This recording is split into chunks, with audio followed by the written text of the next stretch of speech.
What's up, ladies and gentlemen? Thank you so much for tuning in to the 77th edition of the MMA Podcast. It is February 12th, 2014, and as always, we got a bunch to talk about. A bunch of news just today. Rashad Evans getting injured, taken off that UFC 170 card against Daniel Cormier, unfortunately. We got Alistair Overeem turning down against a fight against Junior Dos Santos. Is he running from him? Is he scared? UFC announcing they're eliminating the knockout of the night and the submission of the night, replacing it with a performance of the night. Also going after the Pirators. We're also going to be breaking down this Saturday's UFC Fight Night 36 card, Lyoto Machida and Gegard Mousasi. Let's do this shit.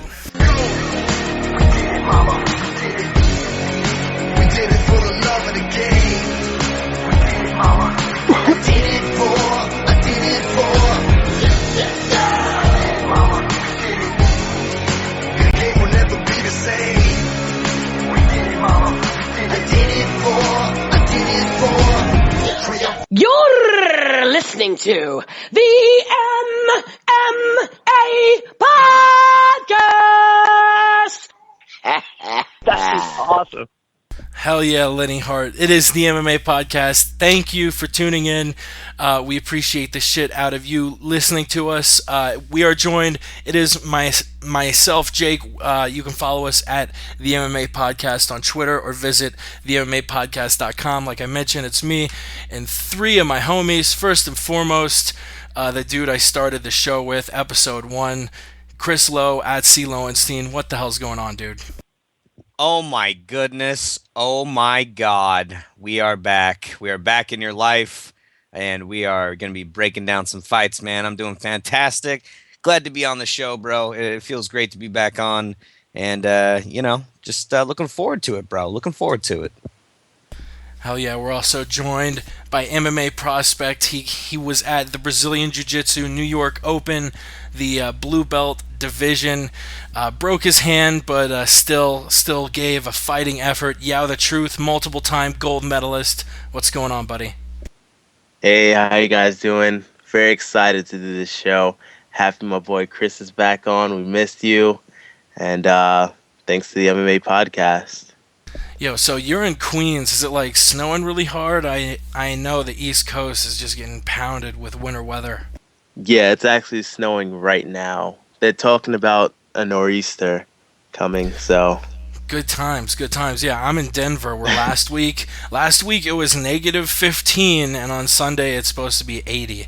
So it's definitely up and down. We're definitely enjoying some mild weather, and we're also joined for the first time by someone we chatted a little bit on Twitter this week, thanks to Jen in Florida at JM Adams and some number 03 or 04, I fucking forget. But he called in right in the nick of time as we were about to go live. We love bringing new people into the fold.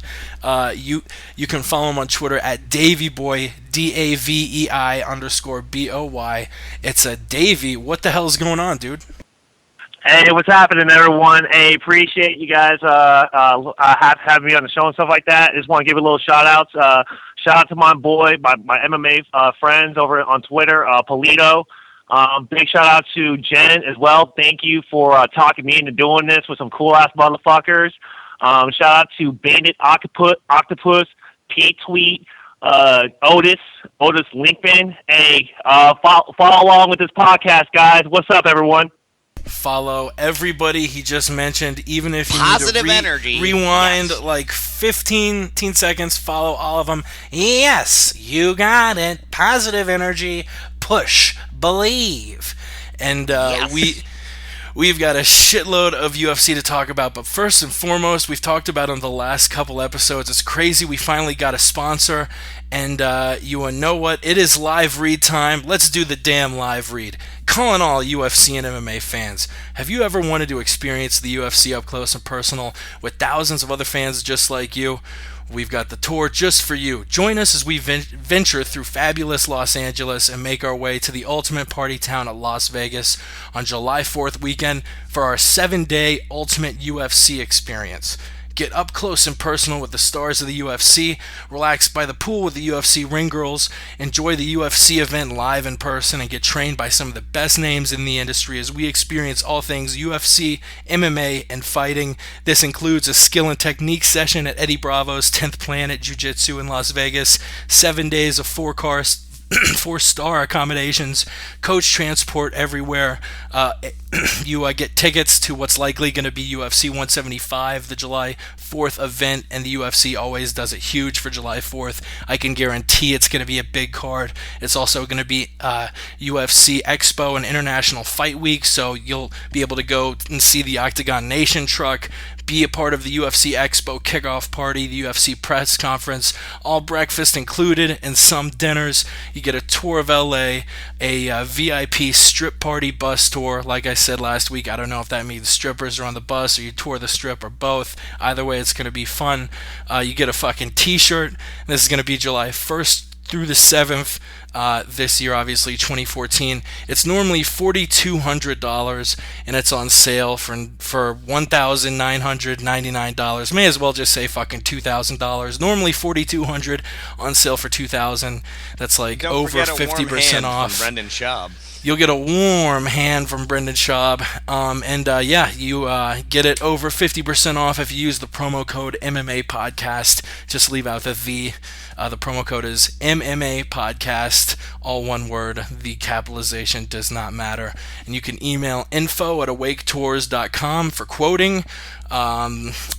Just mention us to get this price. Or if you have any questions, you can contact them via Facebook, or everything can be found at awaketours.com. I'm starting to get good at this shill game, but no, really. Awaketours.com. It really sounds like a fucking fun-ass time. And for $2,000, I'm not going to sit here and pretend like that's not a lot of money, but for what you're spending, it sounds like it's fucking worth it. Especially, you're going to a 10th Planet with Eddie Bravo, seeing the event, getting a trip to Vegas from LA and back. Especially if you're in the LA area, this is perfect. Or just plan on visiting. Fuck it. It's a fun-ass town. I've been there twice. Let's get to the damn MMA. Enough with me talking about awaketours.com. The first thing I wanted to talk about was kind of the what the fuck news of the entire week. Thiago Silva going absolutely apeshit. The backstory is, I guess he and his wife were having problems. Since then, his wife said he was under cocaine paranoia. I don't know if he's been drug tested yet or not, but he definitely looked a little cokey in the mugshot. But the dude got super heated, got his gun, went to Pablo Popovich's, who's the guy he suspected his wife was cheating on him with, threatened them both with a gun, threatened to go inside and kill everyone with a gun. He had apparently put a gun in his wife's mouth weeks before. He had a police standoff, an armed police standoff. He eventually was arrested, and after he was arrested, there's video of him being booked and stuff, and he didn't seem to still be going crazy. But a wild story from someone who's kind of been in the top 10 of the 205s for the last 5 or 6 years. I mean, not recently after troubles with failed drug tests and whatnot, a recent loss. But man, Chris, Dana White saying he has a UFC lifetime ban, never gonna fight in the UFC again. A, what do you think of all this fucking craziness? And B, should he really get a lifetime ban from the UFC for something, that's being dealt with in the legal system? Well, look, I don't really know enough about the specifics of the situation, just what you said. And then I also saw a story recently, I don't remember if it was Bleacher Report or somewhere, that he was actually released and he wasn't being charged with anything. So I'm really confused at the whole situation. As far as if he should get a lifetime ban, I mean, that's what the UFC has to do to keep their PR machine running. They can't have this guy doing this shit, under their banner. It doesn't look good for him. And to be honest, he hasn't really had the best career as of late. I mean, yeah, he popped for weed. I don't really care about that. But he also, after the Brandon Vera fight, it was brought to everyone's attention that he used a fake urine. It was like pig urine or something. So, he's tried to cover it up before, and he lost a lot of muscle mass. Like, he got really jacked up for his fight with Brandon Vera, and then he looked really soft after that. So, yeah, I think he was doing something, and now all this stuff comes out, man. I mean, it doesn't look good for him, and at the end of the day, I think he's an exciting fighter, and keeping him around is great, but I thought it is absolutely horseshit that this guy was in the top 10. He beat the great Keith Jardine to get into the top 10 in the UFC and hasn't really had very many solid wins, bro. So I don't think it's a big loss for them at the end of the day. Yeah, the truth, Thiago Silva, you yourself are a fighter and know how to kind of balance the competition aspect from actually being angry. Thiago Silva fights like he's angry. What do you make of all this Thiago Silva shit, and should he really get a UFC lifetime ban for this? When I first heard the news, it was pretty bad. Him getting in all that trouble, with the gun and everything. I think he should be banned from the UFC. You have to understand, this is a job, it's a business. And just like with any job, if I was working at, say, a Walgreens and then I did what Thiago Silva did, my manager wouldn't want me working there. You know what I mean? It draws that bad negative attention. So, yeah, it's a job and they have to let him go. So I think it was the right thing to do. Thiago Silva running wild on the streets. I think it was Miami or West Palm. It was somewhere in South Florida. What do you make of Thiago Silva going crazy? Should he get a lifetime ban? Dave, what do you think? I mean, for me, it all comes about on his character. The other guys, said it best too. He got hot for weed. He had fake urine and whatnot, and then his whole gun incident. Yeah, I heard a little bit about that. Like, he did get released. I guess he had a good lawyer. Like, there were some preliminaries that was done prior to him going to court and whatnot. So I heard the same thing too, that he's out. But other than that, it just comes about his character and whatnot, and his professionalism in the UFC, and it's not that good, obviously. But the other thing too is, there's some crazy girls out there. Don't get me wrong. There's some crazy girls that'll do crazy things. Listen, okay, but I don't think there will be a girl to make up a story to where her life was on the line when there was a gun put in her fucking mouth. You know what I'm saying? You can't make that up.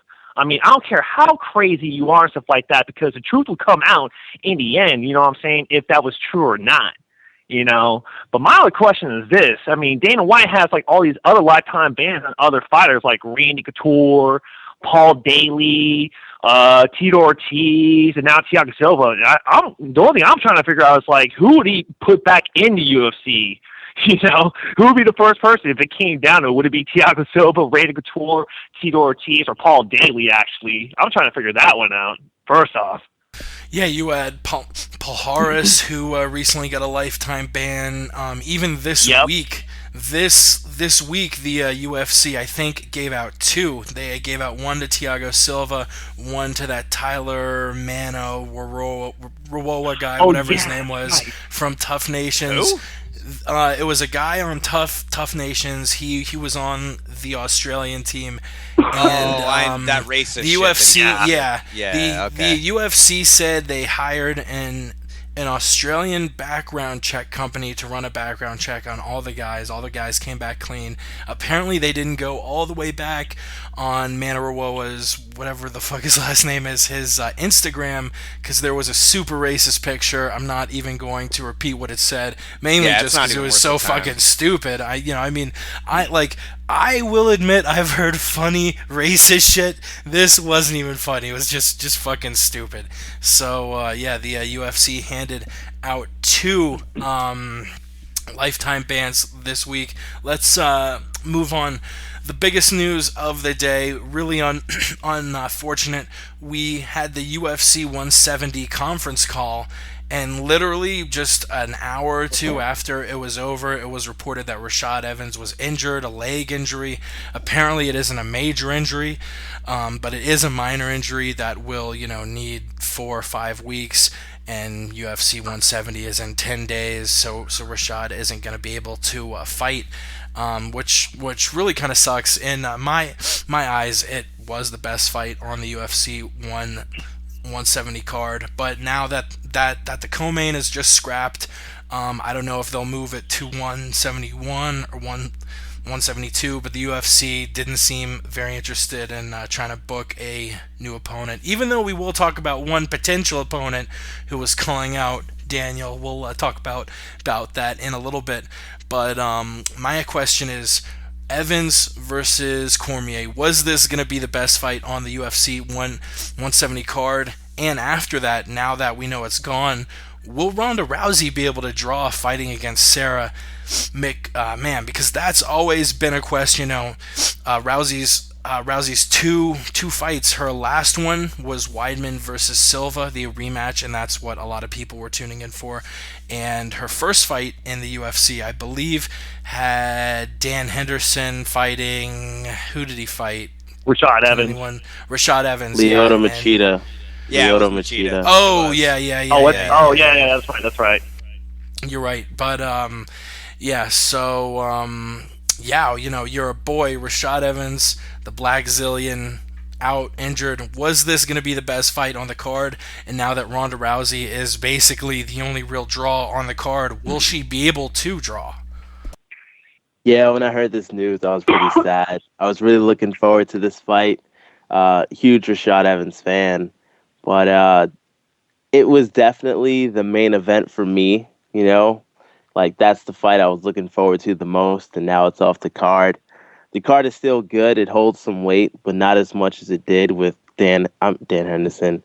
Daniel Cormier versus Rashad Evans. So, Ronda, as far as her, selling pay-per-views, I think she can. I'm not sure. Like you said before, her last fight was the co-main with Weidman and Silva, two very big draws. So I'm not sure. We'll just have to see when the fight is over. Word up. Dave, what do you think about Rashad and Cormier getting booted off? Was it the best fight, and can Ronda draw? No, it was a good fight, honestly. I mean, Cormier with his wrestling background, Rashad Evans with his wrestling background, stuff like that, and Cormier coming down from the heavyweight division to 205, it would have tested him in regards to his cardio. Honestly, I mean, making that, what was it, like 230, 235, and he's trying to cut down to 205. I mean, that's a good cut. But at the same time, I mean, he's had issues with cutting down to 205 back in his wrestling pedigree too. So I mean, his weight cut probably would have been tested during that fight. Hype-wise, when they did the promotion, stuff like that, I think it would have been stylistically a great fight. Now, with Ronda Rousey against Sarah McMahon, I believe it's still going to be a great fight. I mean, if you think about it this way, you got two Olympic athletes, and they both won medals during their Olympic pedigree. So if anything, and the other thing too, they're undefeated, and it's already been proven with Ronda Rousey being pretty much a pioneer of UFC's women's MMA that she can draw a lot of, pay-per-view buys, or however you want to call it, to, when she does fight. I mean, she fought Liz Carmouche, the first openly gay lesbian, and Ronda Rousey's first fight in the UFC. We all know the history about Miesha Tate and Ronda Rousey, and honestly, I was rooting for Ronda Rousey. I was going for a mulligan. I want to see Tate put Ronda Rousey in the armbar, but that didn't happen, and then, I mean, but you got, another Olympic medalist, actually, versus another Olympic medalist. Now you could test to see which one's better, judo or wrestling. I believe it still has a draw. Now, going back to Cormier and Evans, though, I mean, I don't think they should have scrapped the fight. There could have been somebody could have stepped up. I mean, shoot, there's rumors around Chael Sonnen stepped up, and he has a fight going up against Vanderlei. How is it that like a 185er stepping up and the 205ers are just pussyfooting around and not wanting to fight Cormier? You know what I'm saying? I mean, if Chael Sonnen can drop, 50 pounds and willing to fight the light heavyweight champion John Jones back in the day, why can't anybody else? So Yeah, I why think isn't that's Phil Davis stepping up, man? That would be a no great shit. fight. Yeah. No shit. If anything, I bet Thiago Silva, if Dana White's like, hey, Thiago, you know what?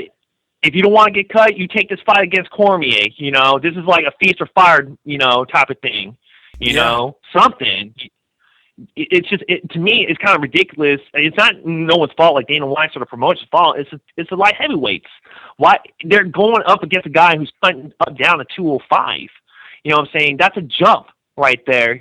Someone could seize that opportunity and take down Cormier, who still is a big name, and then maybe move up the light heavyweight division.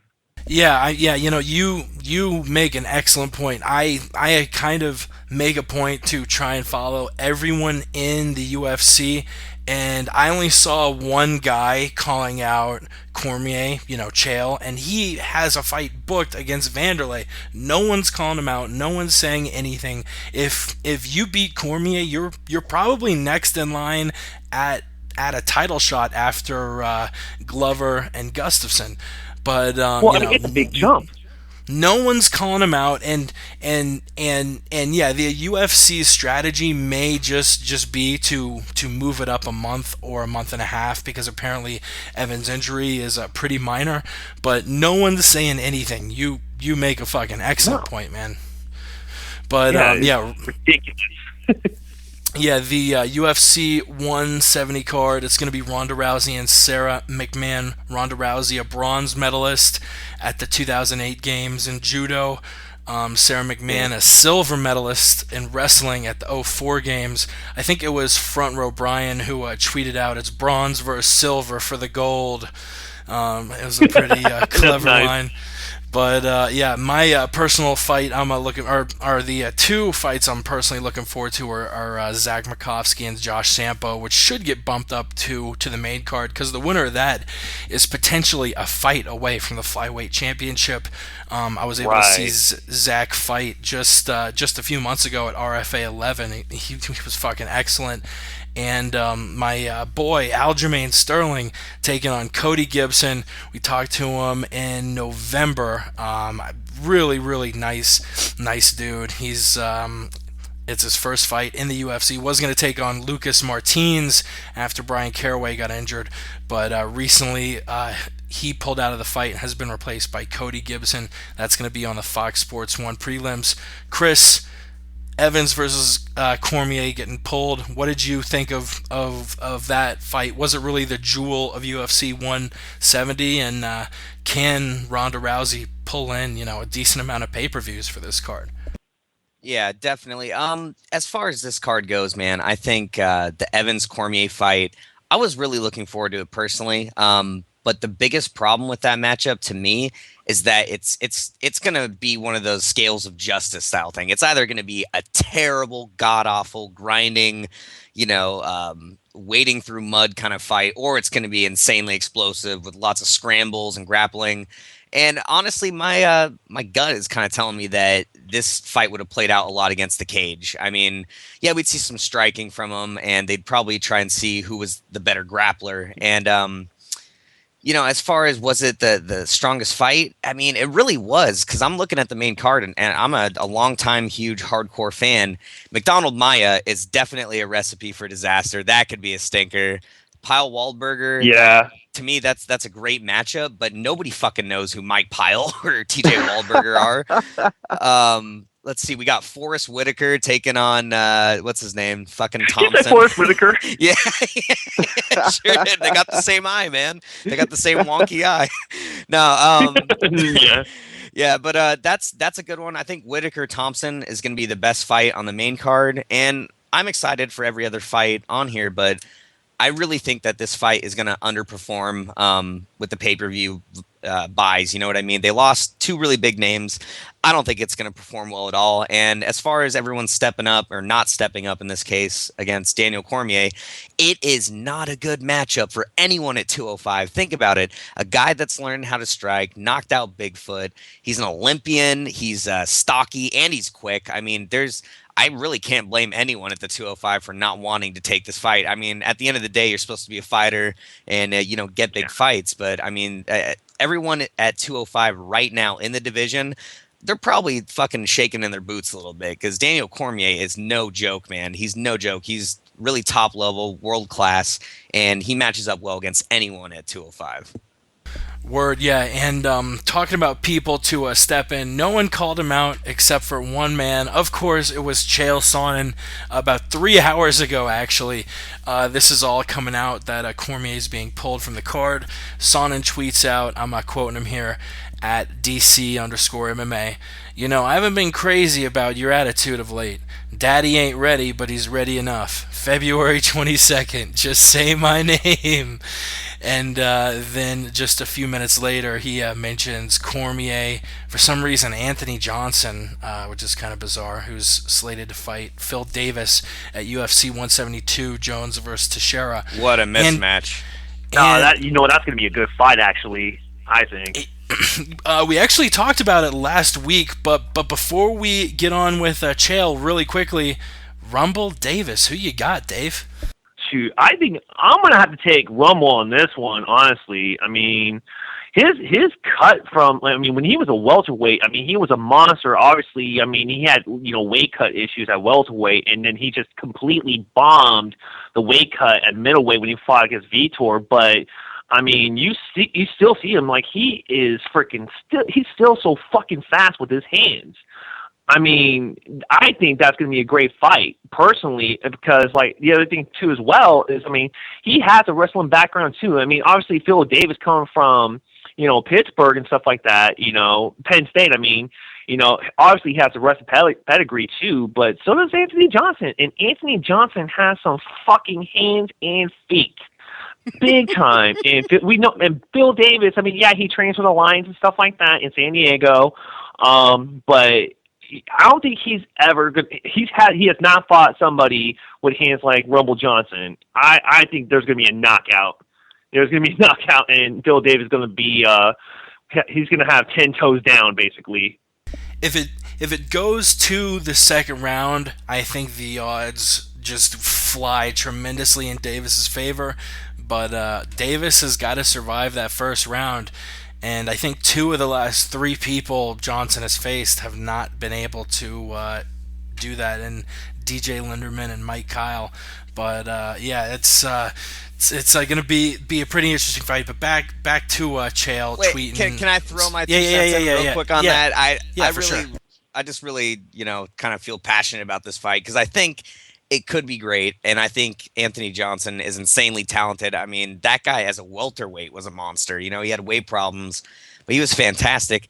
The biggest problem I have with Anthony Johnson having any kind of chance outside of the first couple minutes is that he hasn't really been tested like Phil Davis is going to test him. That grappling, that wrestling, being pushed to the limit and, pushing your body as hard as Phil Davis is going to push him, he hasn't been in that kind of scrap in his last 6 fights or whatever he's won. He's knocked out a couple people real quick. He went 3 rounds with Arlovsky, and Phil Davis is coming off of that, win against Machida. So he's got a lot of hype behind him. He's got a lot of steam, and he just fought Lyoto fucking Machida and beat him. Like, let's not forget about that. So, yeah, that's right.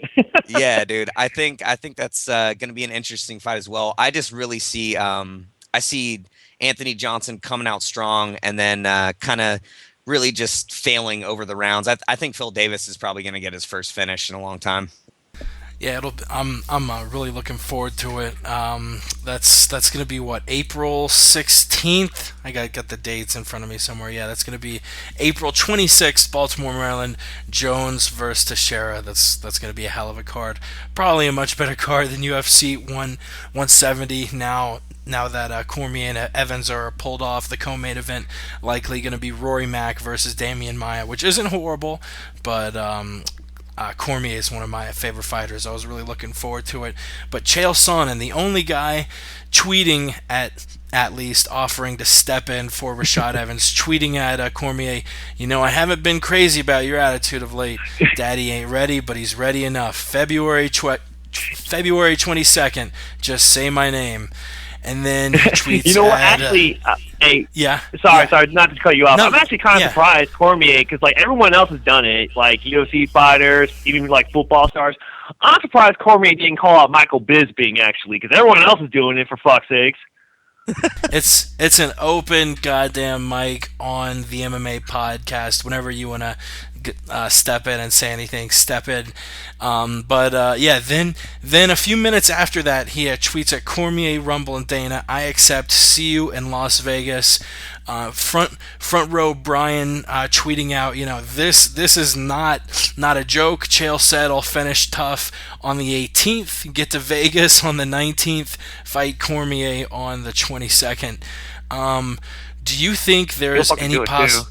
Yeah, I mean, I mean, we all know Chael is a fucking wild man. Rogan said it best. Chael is a goddamn wild man. He's serious. I mean, this is not a thing where he's texting Cormier, oh, we're buddies. I'm not being serious. Chael's fucking serious. He's not trying to be rude to a Cormier, but he is a dude who will pick up a fight at any fucking time. Do you think there's any possibility this happens, or is this just Chael being Chael and the UFC will probably find something? No, I think personally, I mean, I think because like when he fought Rashad Evans, I mean, it wasn't like a promotional thing where like he's talking trash like he was to Anderson Silva or John Jones. Like when he wanted to fight Rashad Evans on the last card, it was actually the Miesha Tate card, wasn't it? Was it Miesha Tate and Ronda Rousey? Was it that card, or was it the one before that? Well, which I mean, fight? Either way. When Chael fought Rashad Evans, that was 167. Okay, even before that, he tweeted to Rashad that, hey, would you want to accept this fight, stuff like that. On paper, it looks like a good fight, but I think at the same time, for Chael, I think he's doing it because, like, both him and DC, they're broadcast journalists together on the UFC, I forgot the name of it, but they're broadcast journalists, basically. I think if anything, Chael wants to do this because no one else is stepping up, and DC, wants to fight somebody, and I think Chael's doing it more as a friend in a sense, and we know that we're going to watch more of that fight because Chael's going to talk. Well, he's going to hype up the fight and stuff like that, not necessarily talk trash to DC, but we're going to want to see what Chael's going to say first off, and then see what the outcome's going to be when they fight, And that's going to be a draw, too. I mean, Chael Sonnen has a wrestling background. DC has a wrestling background, I think the only thing that would be against Chael is his hands, and not getting ground and pounded like what happened when he fought Rashad Evans, So, like, he's serious. Like, I think he wants to do it more as a friend, to help DC, get this fight. Yeah, I don't like the fight for a lot of reasons. The main one probably being that Chael and Cormier are both of my top 5 favorite fighters. I love both of them and don't want to see either lose. I don't know if Cormier is the best matchup for Chael. Saying that, it's definitely a fight Chael could win. I'm not saying he couldn't win, but stylistically, I don't know if Chael is gonna wall up Vond, whatever the fuck, when he fights him. That's a much better match. Chris, when Chael's tweeting all this stuff out, Cormier, I get back to Vegas on the 19th. I'll fight you on the 22nd. Are you taking him seriously, or are you just kind of scrolling down and rolling your eyes like, all right, it's just Chael being Chael? Hey, man, I will always take Chael for his word. He's one of those guys like GSP that is genuine, and he has no problem saying that he's scared before a fight. I mean, it takes a real man with a real set of fucking stones to say that shit. If anyone out there says that they're not scared before a fight, they're either lying or crazy. That's one of his lines, man. So when he's calling him out, God bless him, man. I mean, I think he's the best entertainer and the funniest guy in MMA. We've actually had the chance to talk to the guy a little bit, and that was an honor in itself, honor of a lifetime. But as far as the fight plays out, man, I don't give him a chance in hell. No way. He got stomped by Jones. Rashad Evans put a beating on him, and I think Daniel Cormier was a work, people. There he is, Hamses. Word on the street, man. But yeah, I just think Daniel Cormier has way too many tools. He's fought bigger guys, heavyweights, and he knocked out Bigfoot. He's definitely got some power. His striking's come along, so I don't think there's any possible way of Chael grinding out, man. I think he belongs at 185, and to take on a guy coming down from heavyweight to 205 is not good for his health. Yeah, I saw you were a little bit critical of Sonnen when he was coming out saying all this. What do you think about Chael offering to step in on short notice and take on DC? Uh, it's stupid. I don't know what Chael Sonnen is doing this for. I don't know if he does it for the attention or maybe he really does believe, which is there's nothing wrong with that. There's nothing wrong with believing you can beat somebody, but I mean, Daniel Cormier would literally decimate him. Like it'd be worse than when he fought Rashad Evans, and I said that before. I don't know what he's doing it for. I hope it's not just to be a friend, because that's stupid. This is your job. You're a professional fighter. Your job is to win, not do favors for fighters and put them over. But uh, he doesn't. He does stand a chance, but he would literally die. Yeah, I'm looking up the definition of decimate. It's a verb. I think I can play a little thing. Decimate. Decimate. Won't fucking. Won't play it again. Decimate. There it goes. Decimate. To kill, destroy, or remove a large percentage or part of. So Cormier will literally kill, destroy, or remove a large percentage or part of Chael Sonnen. Yes. Powerful words. Let's move on. Someone who's doing the exact opposite of what Chael's doing. Chael's offering to take a fight. Alistair Overeem offered a 5-round fight against Junior Dos Santos. Apparently he turned it down, then offered a 3-round fight against Junior Dos Santos. Turned it down again.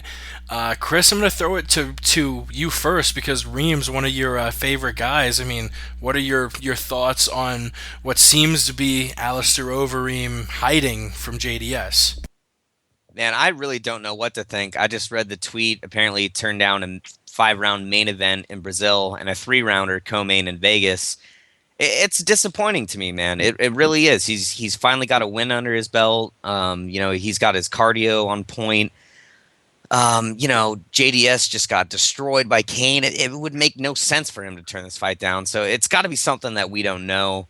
I don't think he runs from anyone, to be honest. Like, he wanted that fight back in 2012. So I really don't know. It's a goddamn mystery to me, but I hope he gets his head out of his ass and takes the fight, because if he beats JDS, man, he's back in contention, and I'd love to see it happen for the guy.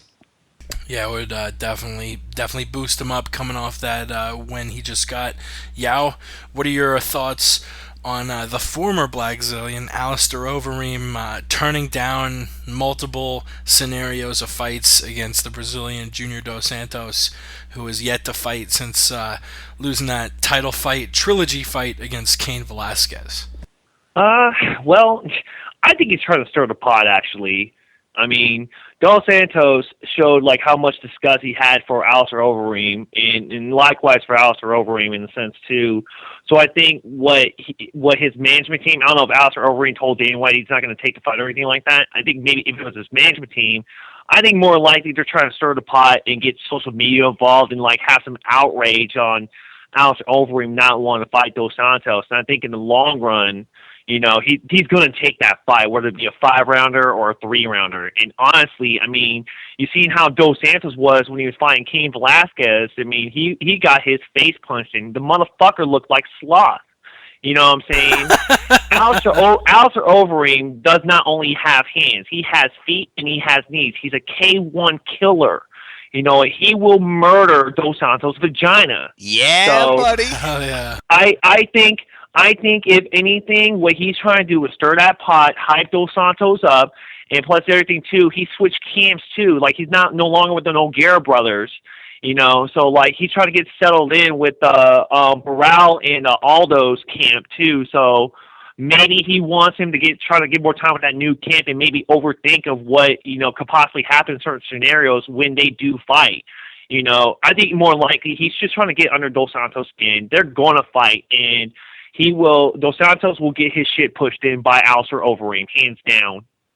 Yeah, the truth. What do you think about Alistair Overeem, Junior Dos Santos? It's going to be hard to follow that verbal assault Dave just put down on Junior Dos Santos. Yeah, I mean, it's a fun fight. It's a fight that we've wanted to see for a while now, years. But I don't know why he's necessarily turning it down. I think it's a good reason. I don't think Alistair would just turn down a fight because he's scared or anything. But when they do fight, like Dave said, they're going to fight. And when they do, Alistair should put him away. Will you be touching yourself, Yao? No, I will not. Why not? Please elaborate.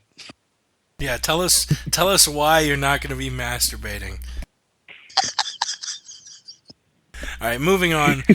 Where's that foghorn? Where's that foghorn drop? What do you Oh, mean, wait. dude? Oh Where's shit! it at? Foghorn drop. Where's it at? Oh shit! Oh no! Where is it? Where the fuck is it? There it is. All right, moving on. Actually, I did want to mention Dana White's direct comments. Dana White saying, quote, this is in an interview with Ariel Helwani on UFC Tonight, I believe. Quote, he wants nothing to do with Dos Santos. He's literally hiding from JDS, but he had no problem calling out Brock Lesnar, who hasn't fought in 2 years and who's in the WWE. I think Dana White is still just pissed at Overeem for giving Lesnar like any sort of pub because, Lesnar is a part of the WWE. And he's sort of just sending attention over there. And I mentioned the Dana quote because the next topic is about Dana White. Pardon me. Dana White admitting to writing Lyoto Machida a personal check after UFC 84 for beating Tito Ortiz. Obviously, there was a lot of animosity between them during that time, but a lot of people are sort of scratching their head. I mean, Dana White, yeah, he and Tito had a beef, but it's kind of crazy, the president.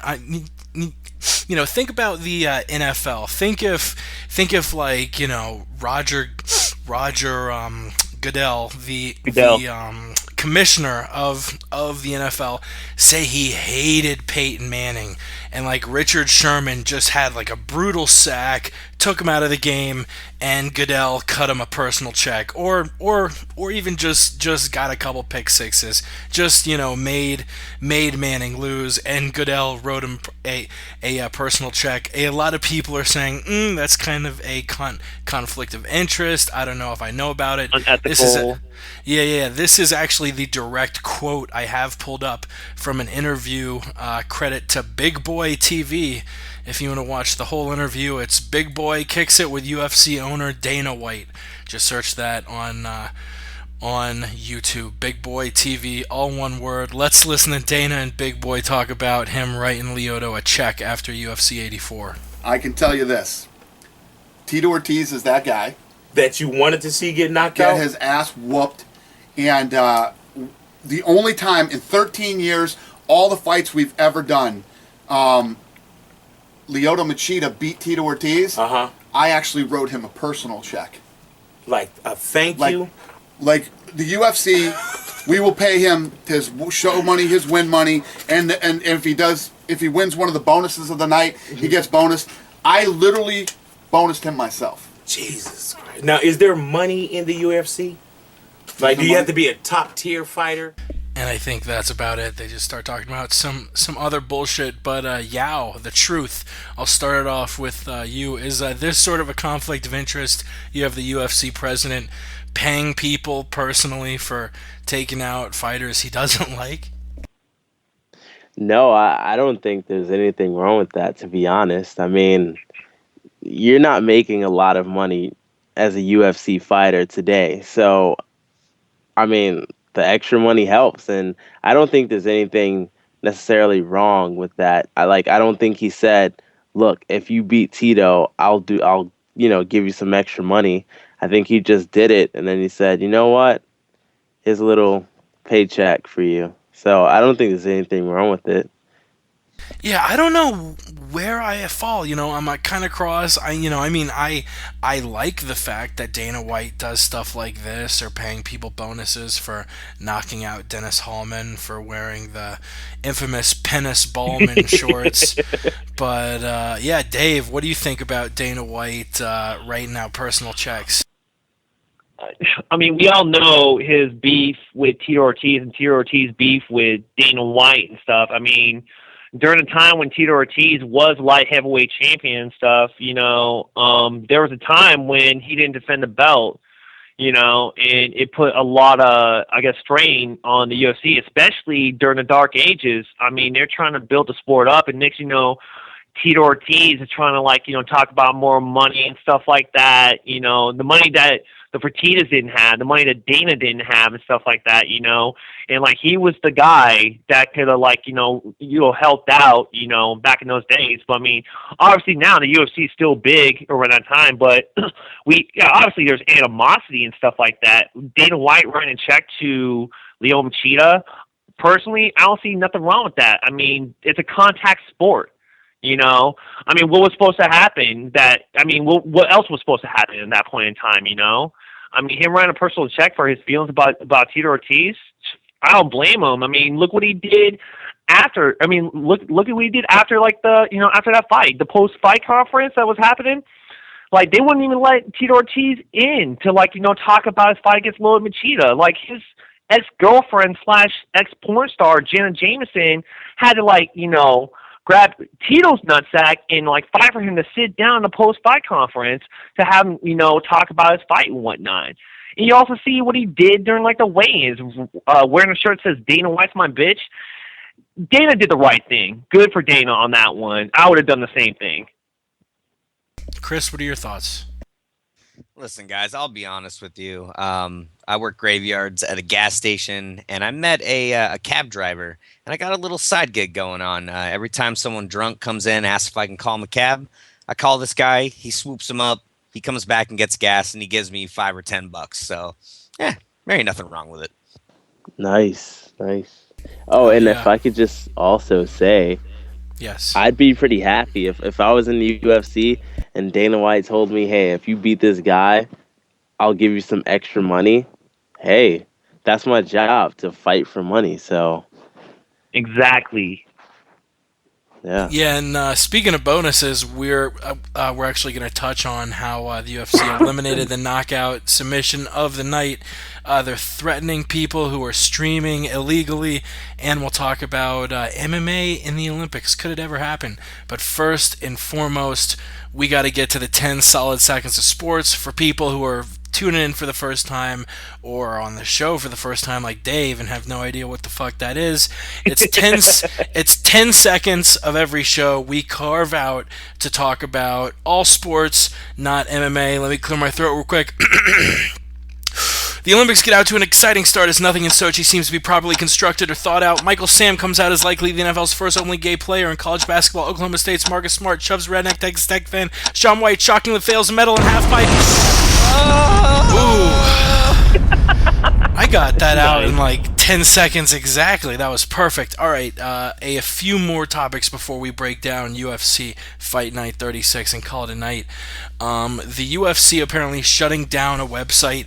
I don't have the website's name in front of me. That's really not important to the story. But it's this isn't the first time they've made big news shutting down a website, and it's also not the first time they've threatened to go after the fans who are watching streams.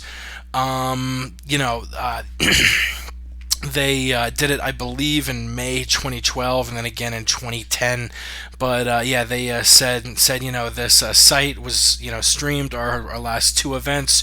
We have the emails and passwords and credit card information and IPs and I don't know exactly what, but they basically said, we're going to try and go after people who were watching this.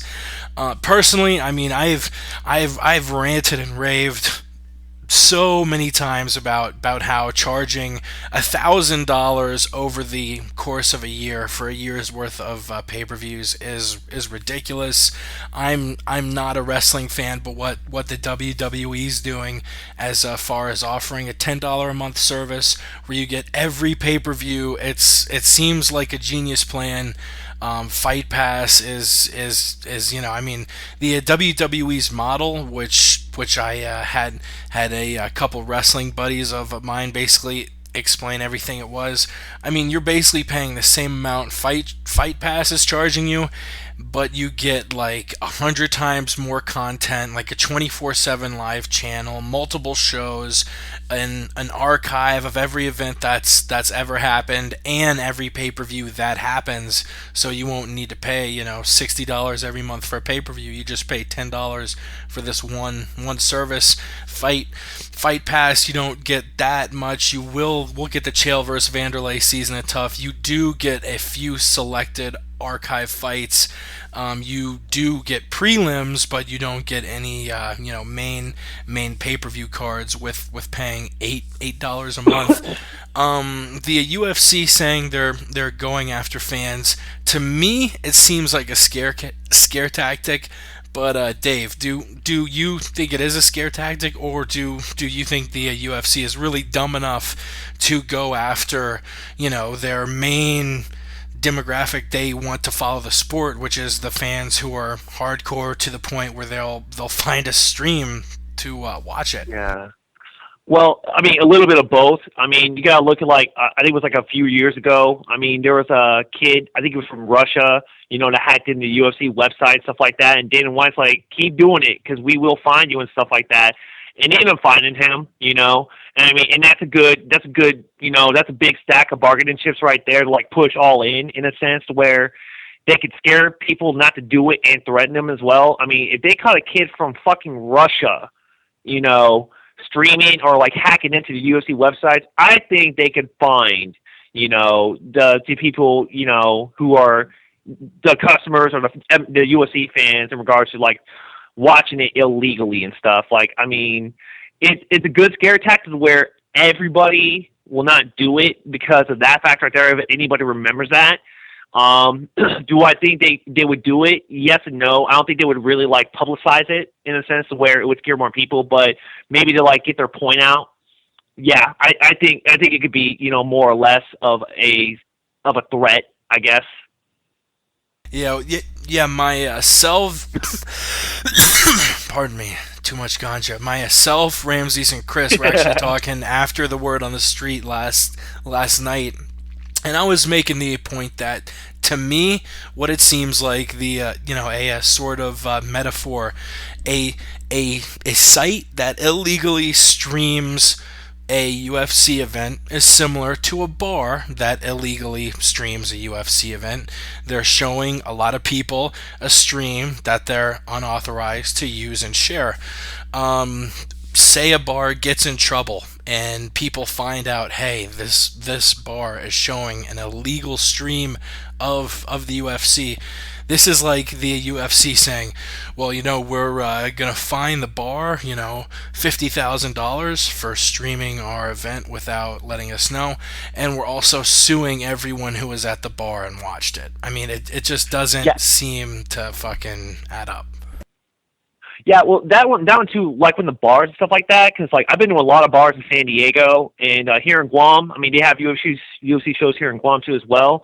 Like one of the things that like I've noticed is like when a UFC event comes on, they charge a cover, and I mean, and I asked about that one time, and they were saying like the UFC owns a pay-per-view and stuff like that, and they get shares of like every customer who comes in wanting to like go into that bar on a UFC event, they have to charge a cover. So like I think the UFC does get they do get a cut of those covers, So now, but the ones that are like streaming illegally, I've been to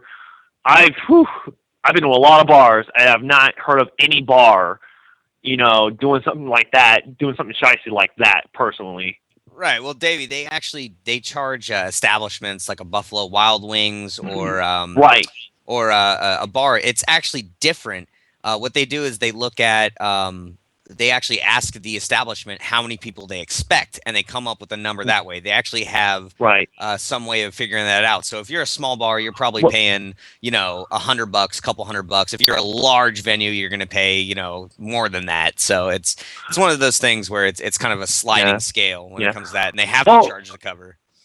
Yeah, you know what? And another thing with that too as well, because like there was I don't know if I used to have this app on my iPhone, and iPhones rock, Lotus rocks, Androids fucking suck.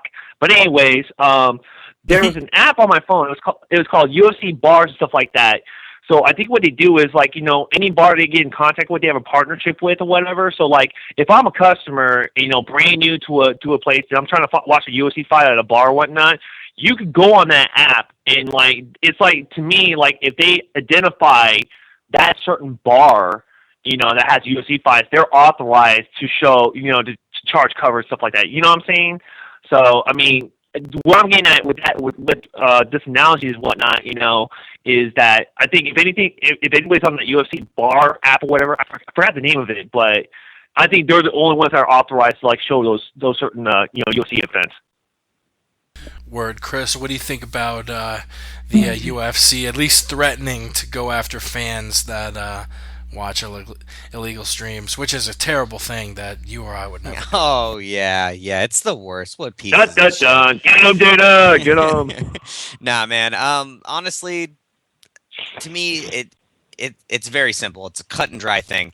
They have to come out like this. They have to look like they're doing something, because if they don't, they look weak. And at the end of the day, they have enough resources to go after people who upload the content. They can go after the streamers. They can get those guys. They don't have enough resources, time, or money to go after people that are actually watching them. So we may see some cases where you have some people you know, sued or whatever for watching stuff. But at the end of the day, you're talking about millions of people worldwide watching this stuff, and there's no way in hell they can actually go after everyone.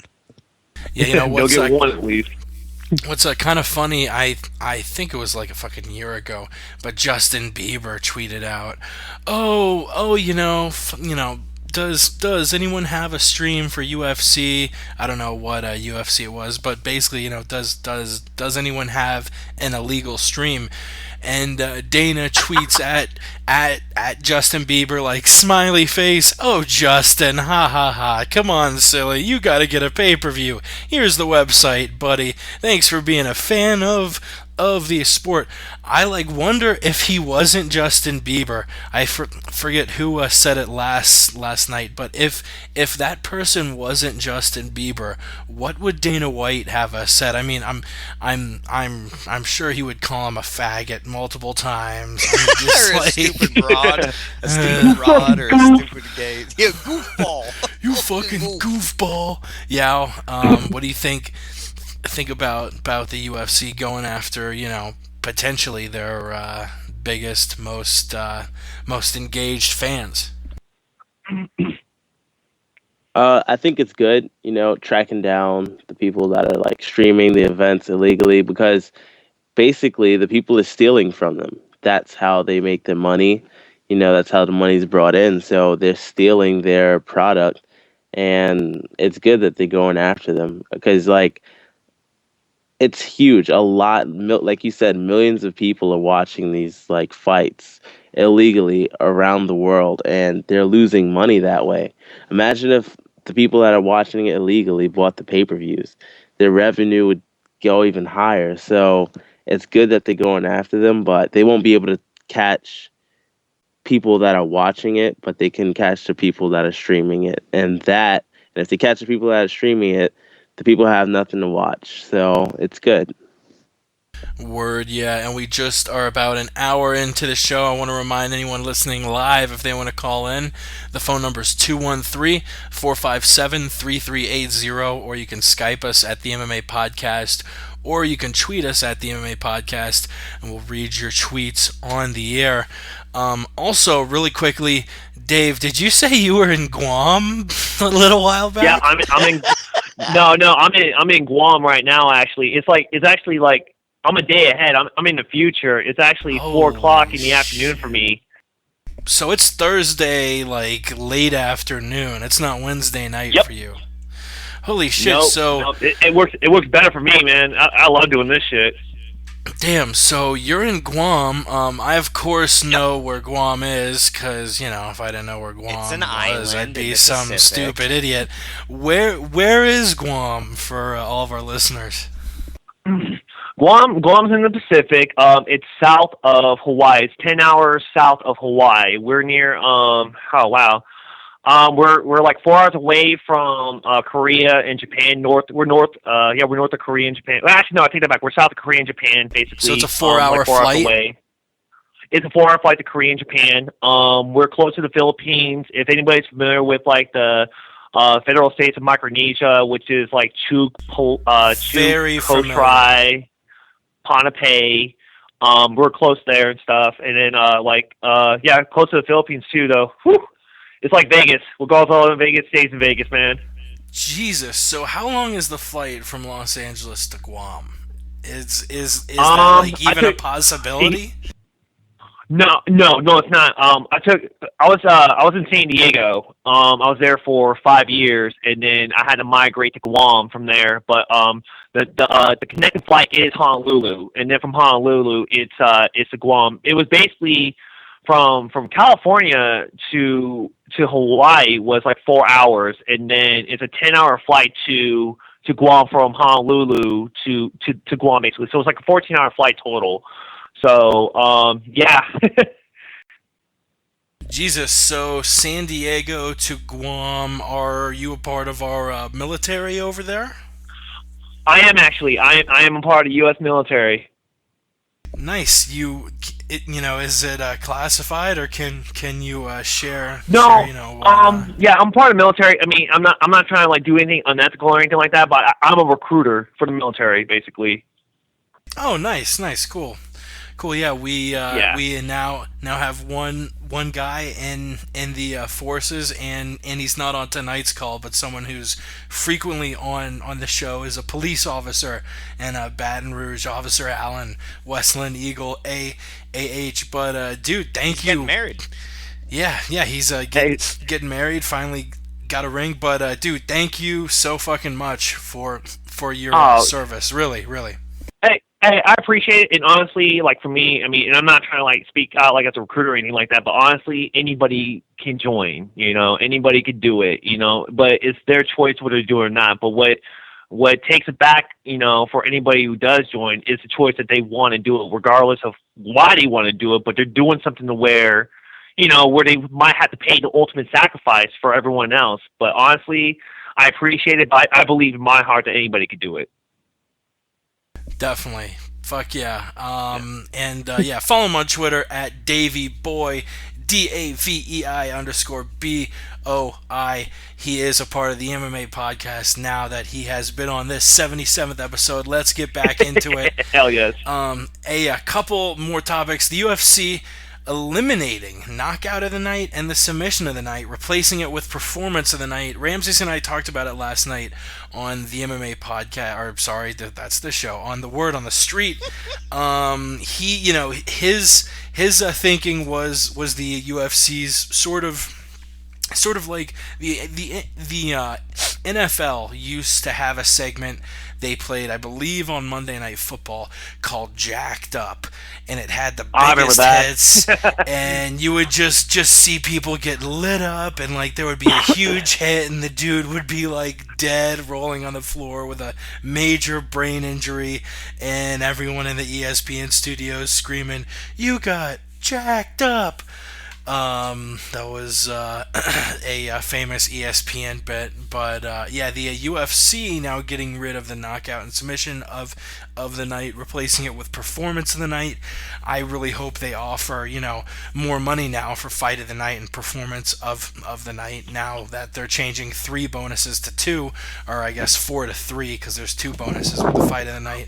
But what this has got to be a response to UFC 169, where we had a record 10 decisions. I don't think it's any coincidence it's coming a week and a half after that they're changing the bonus system, and I think it's to give guys who don't really, like Diego Sanchez is a perfect example. You're probably not going to KO the guy, you're probably not going to sub the guy, but as long as you go out there on your shield, you could get this extra bonus money.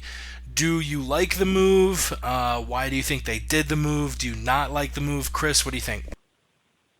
I'm honestly all for it, man. Hunting for knockouts and submissions is kind of a rare thing for people. I think a lot of mixed martial artists that are in the UFC right now, there's not a lot of KO or jiu-jitsu based guys, to be honest. A lot of them will push the pace and fight smart. I totally agree with that. So having a stinker of a card like 169 instigate it, it makes sense. I saw something on a thread that I really supported, which would guarantee that dudes on the prelims and on the main card would benefit, is have a performance of the night for the main card bonus, a performance of the night for the prelims, and then a fight of the night. I think that would kind of spread the wealth evenly. So I hope they would adopt something like that. But I really do support it, man. I don't think it makes a difference. If you're knocking someone out and you're getting a performance bonus, what's the difference? You know what I mean? Yeah, the truth, up-and-coming MMA prospect, potentially a future recipient of the Fight of the Night or now Performance of the Night bonus. What do you think about the UFC sort of shuffling around the bonus structure a little bit? I don't like it at all. I really wish they didn't do this. I really don't like it. The knockout of the night, submission of the night, and fight of the night was perfect. You cover all three aspects. But now they have this performance of the night, which doesn't even make sense. But you're right. Guys, in a lot of these fights lately, it looks like guys aren't even looking to really finish. And you don't have to finish in this sport. You just have to win. But, Dana, he's into that whole, you need to go after these bonuses. Fighters are complaining about fighter pay and everything. The extra money's there. And he's been saying it, but the guys still aren't really pushing for it. So I think it is a response, like you said, but I still really don't like the whole bonus change. I think fight of the night, submission of the night, and knockout of the night were perfect. Word up. Yeah, the old school in me sides with you 1000%. I mean, I don't know. Yeah, I know you want to get away from traumatic brain injury, blah blah blah, but I don't know. It just seemed perfect. It seemed like it gave guys a reason to sub a guy, knock out a guy. But they've sort of got to get away from it. We talked about it for like 10 or 15 minutes. Definitely make sure to check out the Word on the Street, which, by the way, I forgot to mention, just yesterday we started to include the Word on the Street on our iTunes feed, because the Word on the Street was not available on the iTunes. So now going forward, the MMA Podcast and the Word on the Street will be available on the same iTunes feed. Just go to the MMApodcast.com, click that top tab, iTunes. Dave, the UFC shuffling up the bonus structure, what are your thoughts on it? Well, first question is how many performance of the night bonuses are they going to give? Are they going to give like 1, 2, 3, 4? I think it was announced that there will It's 2. be 2? Wait, it's 2? Because I heard there was 1. It's 2? It's 2, and then Okay. I believe a fight of the night. So it's 2 Okay. performances and a fight of the night. Honestly, it doesn't make a difference, honestly. I mean, is going back to the truth. I think he was talking about this, and I agree with him at the same time. It really doesn't make a difference. I mean, if, like, let's say, for instance, Diego Sanchez was getting his ass kicked by Gilbert Melendez, but he's coming back in the end, but he ends up, like, losing the fight by a split decision, then, yeah, he gets a performance of a night, you know what I'm saying, for coming from a comeback. Or, like, Travis Bourne, coming back from a fucking Alistair Overeem cannonball knee, to knock him out, it doesn't make a difference personally. I mean, if you knock somebody out, you're gonna get a performance of 9 bonus. If you sub somebody, you could get a performance of 9 bonus personally, but it just makes it more advantageous for somebody else, who maybe not knock somebody out or sub somebody, but to come back, and maybe win or do win, a fight to possibly, get a bonus. To me, it doesn't really make that much of a difference. I mean, there's certain knockouts that I see, and that I think are just hellacious. I can't remember anything on top of my head, but then they give the bonus to the other guy that knocked the other guy out. And I'm like, what? No, that was not a sick knockout. Like the other one was a sick knockout, So, I mean, to me, it does not make that much of a difference, honestly.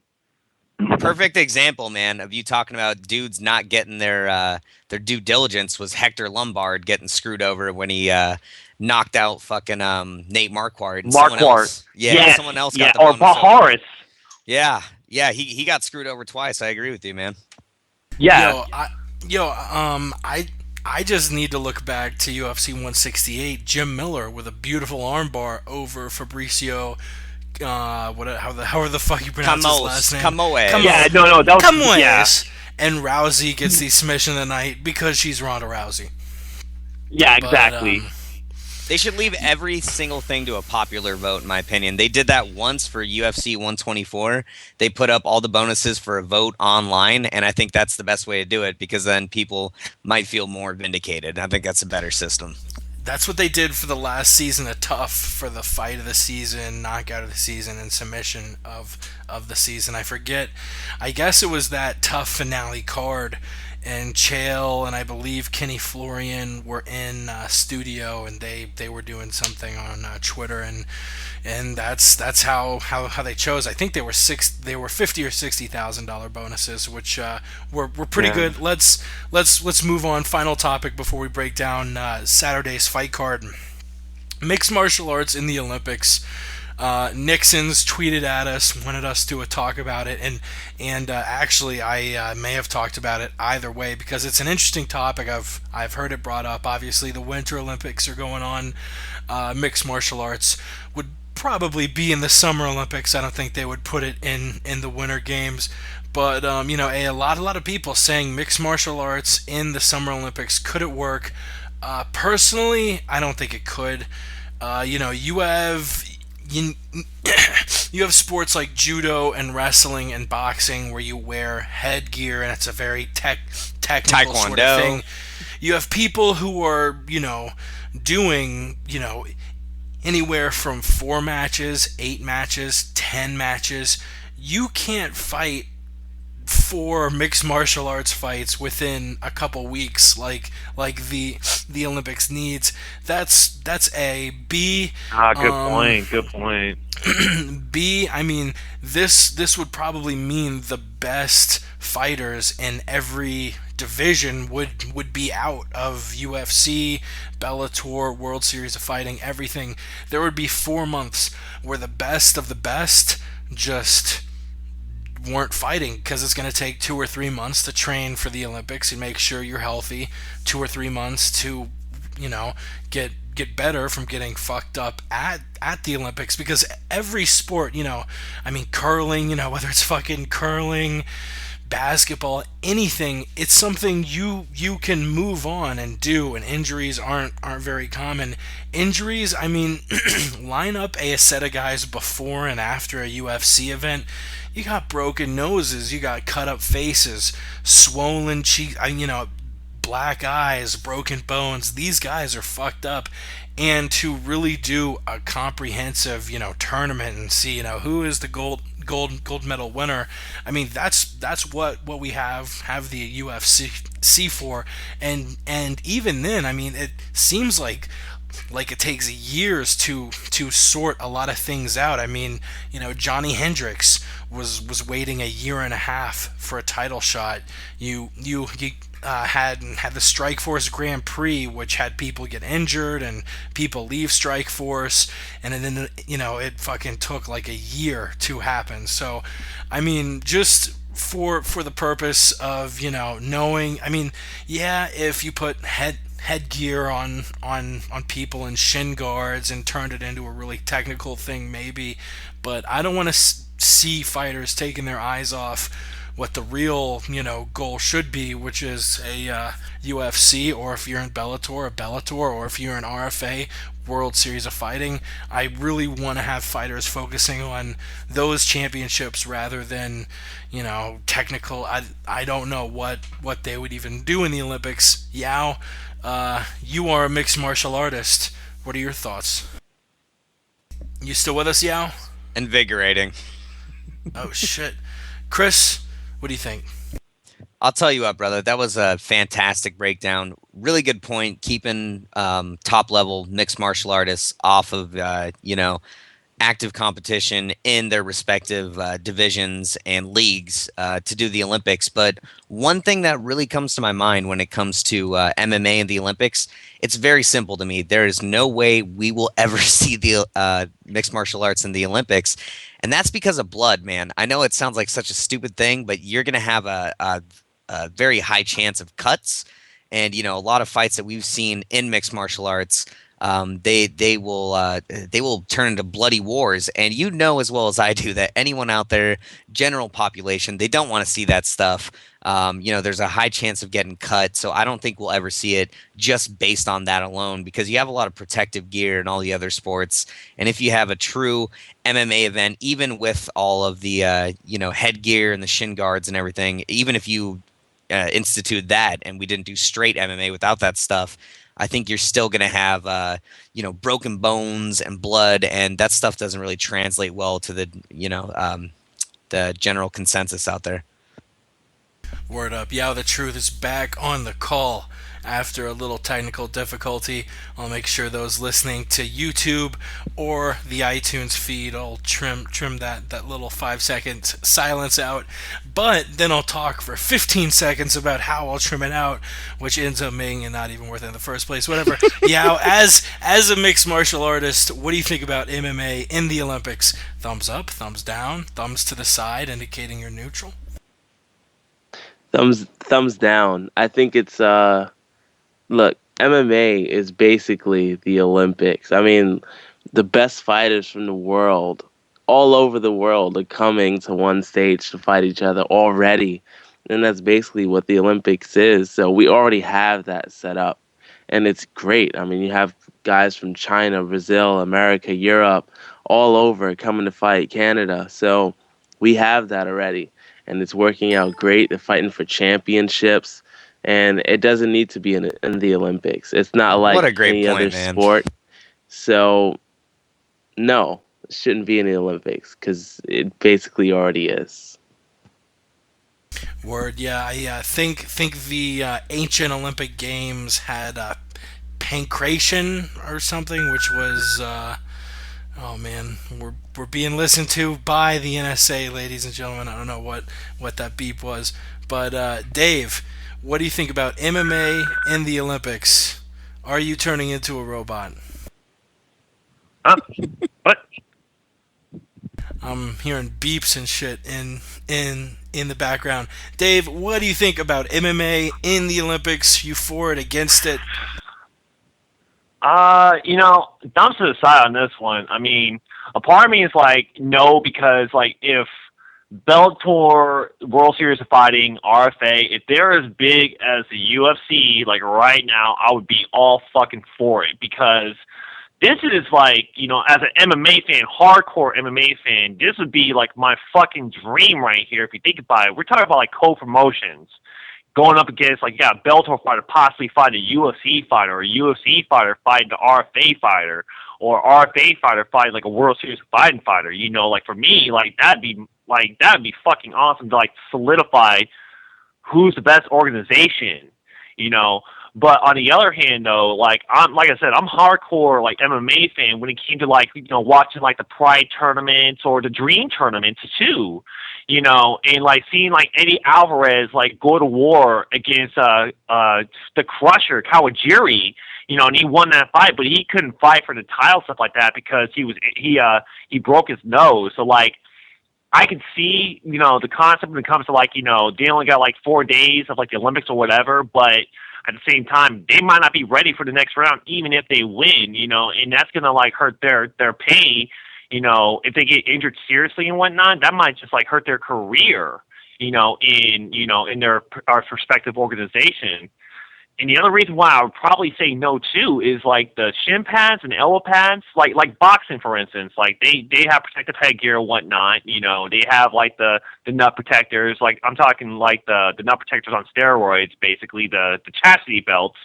I mean, no one wants to see. I mean, I personally think everyone would love to see like a Mike Tyson boxer going up against somebody else and like them going into a bloody war, but the other population who watch the Olympics probably don't want to see that, so they want to like keep it safe and whatnot.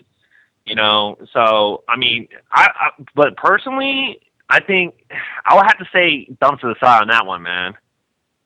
Thumbs to the side for Davey boy. Next we are going to break down UFC Fight Night 36. Our little Davey. Nice. Yao, the truth, it's like 1:45 over there. It's almost 2. He has work in the morning. He's got to train. He's got to get ready to be a future UFC Kill champion animals. and pay the bills along the way. Yeah, thank you for being on the show. Where can we find you on Twitter, Instagram, all that shit? Yeah, it's always a pleasure. Wish I could stay on. You can follow me on Twitter and Instagram, Yao_the truth, YAO_the truth. Thank you again, guys. Love you, buddy. All right, take it Thank easy. you, Yao. We love the shit out of you, and I'm sure I'll talk to you later. Peace. Yao's off the call. UFC Fight Night 36. It's coming up. It's actually going to be a sort of late card. It's going to be this Saturday, February 15th. The prelims start at 7:30 Eastern, and yeah, I believe the prelims start at 7:30 Eastern, 4:30 Pacific, and the main card actually starts pretty late. It starts at 10:30 Eastern or 7:30 p.m. in Pacific time. So 10:30 p.m. Eastern on Saturday. What is that in Guam, Dave? What is that in Guam? That's noon. Well, I mean, for the main card, stuff like that, that's noon. On a Sunday, noon on a Sunday, or I could go to the bar, which is next to the beach, and drink some motherfucking motherfucking light, and watch some fights. Because Coors Light won't pay you nothing. That's a Bud Light, Yep. because Coors Light won't pay you nothing. Yeah, wow. So this will be a Sunday afternoon card in Guam, a Saturday night card for most of us in the States, an early Sunday morning, late Saturday night card if you're listening to us in the United Kingdom. It's going to be in Brazil at Jaraguá do Sol in Brazil at Arena Jaraguá. Good job. Good job. Yeah, thank you. I do That's pretty good what I can. pronunciation. I try I'm really shitty at Portuguese names, but I'm decent at Spanish. My parents live in Costa Rica. The 7 prelim fights will all be on UFC Fight Pass. They're really pushing to get people to sign up for that. And the 5 main card fights will all be on Fox Sports 1. And shout out to the UFC and their YouTube channel. Definitely search Fight Night Jaraguá UFC and get all of the info from them. But really quick, we'll just play you the UFC's preview to UFC Fight Night 36 before we break it down. On Saturday night, live from Brazil, 2 of the UFC's top middleweights will compete in the main event, not only for victory inside the octagon, but also for a potential title shot. Former light heavyweight champion Lyoto the Dragon Machida is coming off a highlight reel knockout over Mark Munoz and is looking for another big victory in the middleweight division. The Brazilian karate expert is hoping to bring the Machida era to the 185-pound division by adding another win to his record. Gegard Mousasi makes his debut at middleweight in the UFC on Saturday night and returns to action after being out 10 months due to a knee injury. Mousasi hasn't had a loss on his record since 2010 and looks to continue that streak. The former Strikeforce light heavyweight champion is not only a talented kickboxer, but he also owns one of the best jabs in the game. Mousasi has power and he knows how to use it. More than half of his 34 career MMA victories have come by way of knockout. The co-main event pits 2 top 10 middleweights against each other. Brazilian Ronaldo Jacare Souza is one of the most decorated jiu-jitsu practitioners in the UFC, but he showed everyone he's got power in his hands when he demolished Yushin Okami in September. Number 3 ranked Jacare may be one of the most well-rounded fighters in the middleweight division, with punching power and black belts in both judo and Brazilian jiu-jitsu. Francis Carmone is undefeated in his 6 UFC appearances, with 2 of those wins coming by submission. The TriStar trained athlete is currently sitting at number 8 in the 185-pound division, and a win over Souza will help him continue to climb the rankings and get closer to that middleweight title. Prelims are live from Brazil Saturday night on UFC Fight Pass. Then, at 10:30 Eastern, 7:30 Pacific, you can watch the main card fighting action on Fox Sports 1. Word up, and that is a quick UFC little video, mainly just so I could go take a quick piss. Chris, did you just mention to me that your job just called and you got to pop off? Chris, you still there?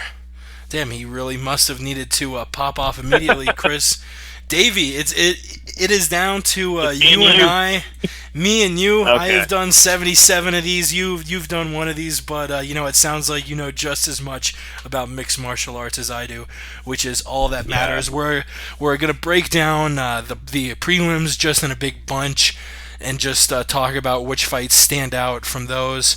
Yeah.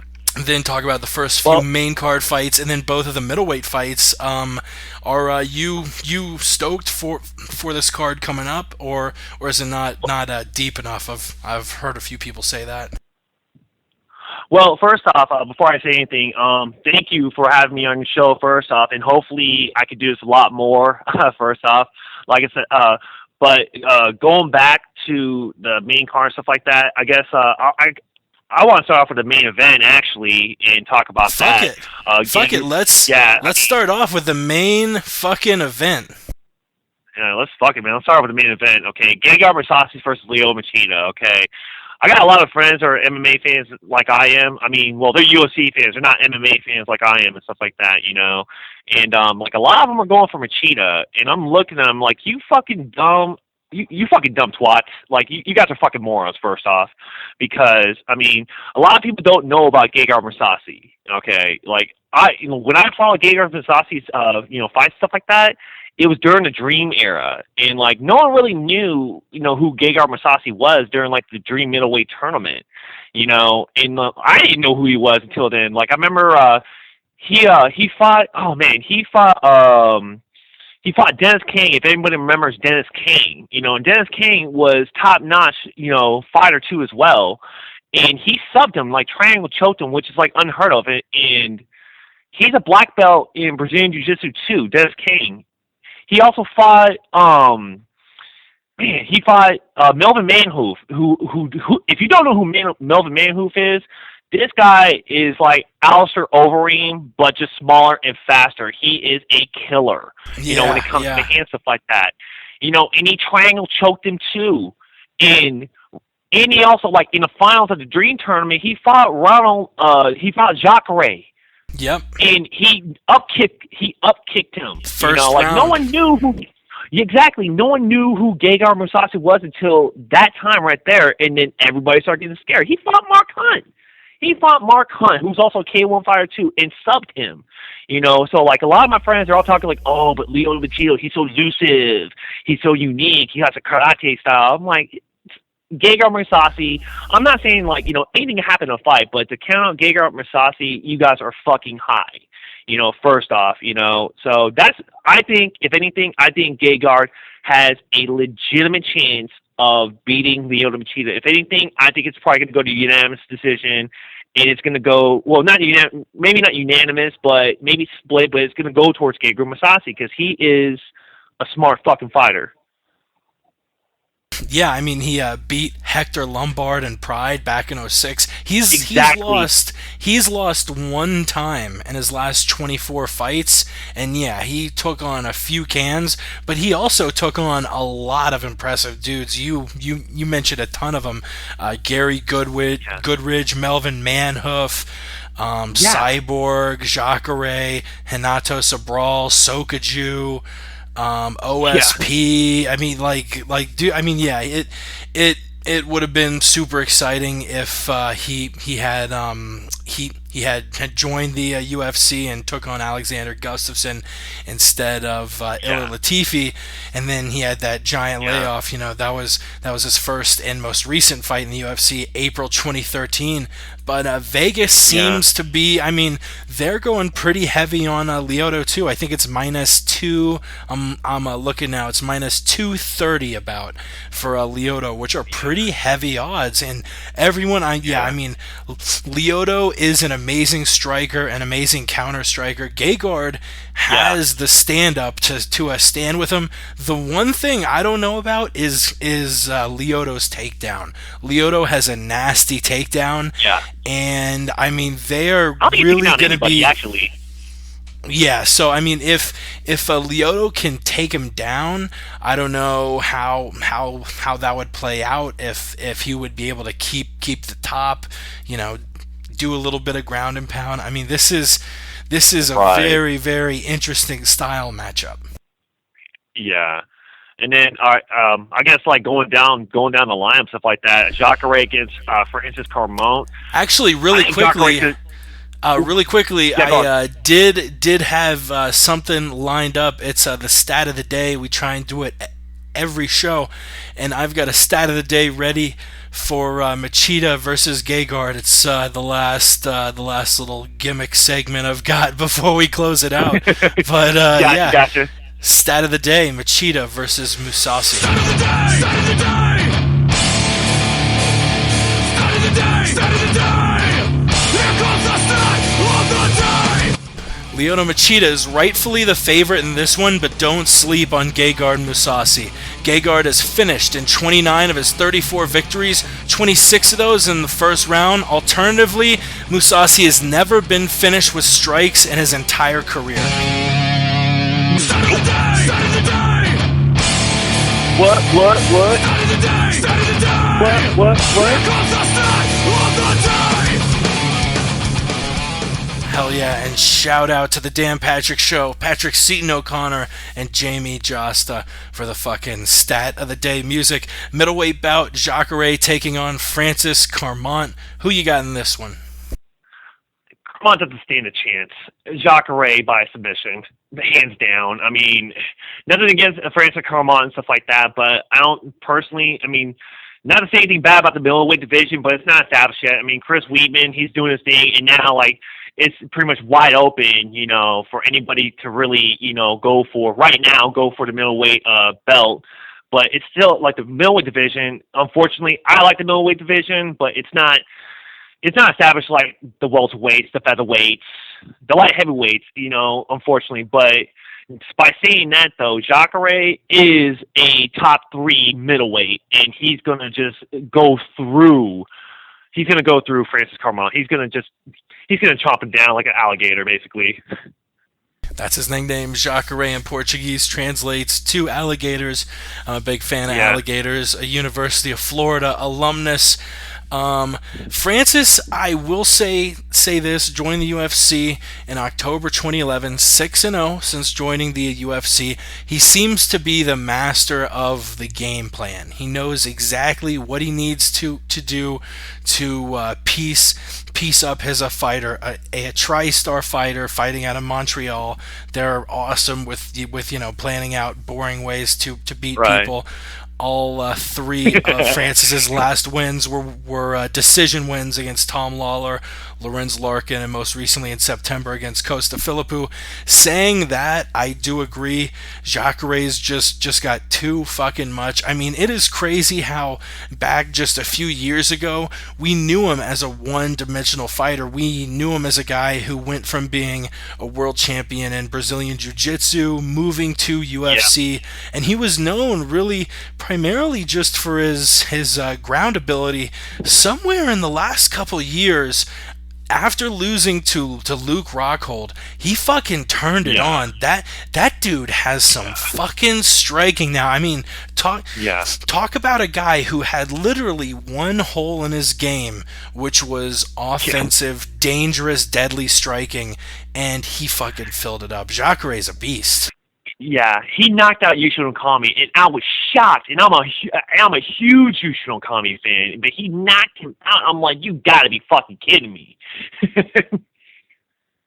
Yeah, he's finished all 4 of his last fights in the first round against Derek Brunson. He knocked Derek Brunson out in 41 seconds. He Kimura'd Ed Herman in what was my submission of 2013 at that finale Strikeforce card. He arm triangle choked Kamosi in the first round, and like you said. You know what? And I was shocked about that. I mean, not necessarily shocked, but at the same time, I mean, Kamosi's a grinder too, but like to me, like Kamosi's on the same level as Carmont. That's why I'm like, dude, he's gonna walk through Carmont, Jacare. Yeah, Jacare, I'm looking at the line now. Jacare is a huge favorite, minus 500 on some sports books. I don't really think you're going to hear too many people calling that Francis Carmont's going to win this one against Jacare Souza. Moving down, unless you have anything else on that fight, the main card, there are 3 fights, 2 two welterweight fights: Eric Silva and Takanori Sato, Viscardi Andrade versus Nicholas Mousasi, and Charles Oliveira taking on Andy Ogle. Eric Silva and Charles Oliveira obviously stand out. Silva trying to sort of get back in good graces after losing via vicious KO to Dong Young Kim last October. Charles Oliveira has lost 2 in a row now, even though they were to really quality opponents in Cub Swanson and Frankie Edgar. I'm definitely interested in seeing them get back in the winning column. Silva is a huge favorite, minus 1,000, and Charles Oliveira also a big favorite at minus 600. Other than that, I'm not really. I mean, the Mousasi versus Andrade fight is close, and it's going to be interesting. But realistically, I don't think there are really any implications for the welterweight belt in that fight. No. I mean, the card. To me, I'm a fan of fighting, MMA fighting, stuff like that. I think it's going to be a great card and whatnot. I think for the typical UFC fan, when they see those names, like And I mean, the other thing too is, they're all fighting in Brazil, so look at the winning percentage of all Brazilian fighters in Brazil. So I think that has a little bit of play in it, in a sense of where it's like, I don't know if I want to watch this card, but it's free. Yeah, I'll either DVR or watch it. Not pay attention to it, but not pay attention to it. I'm gonna watch it. The other one too I see on here, the prelims, like Rodrigo Dam. I like Rodrigo Dam. I'm a huge fan of Rodrigo Dam. So I would love. He was on that first season of Tough Brazil, correct? Yeah, yes, he was. I'm a huge fan of him. He has his sister. She also fights. She fought for we should fight for Bulldog fights too. But Rodrigo Dam, I like him. I would really want to pay attention to that fight in particular. But out of all of them, I can see where everyone's like, okay, it's probably not going to be a great card, but I like watching fights. I think it's going to be an exciting card.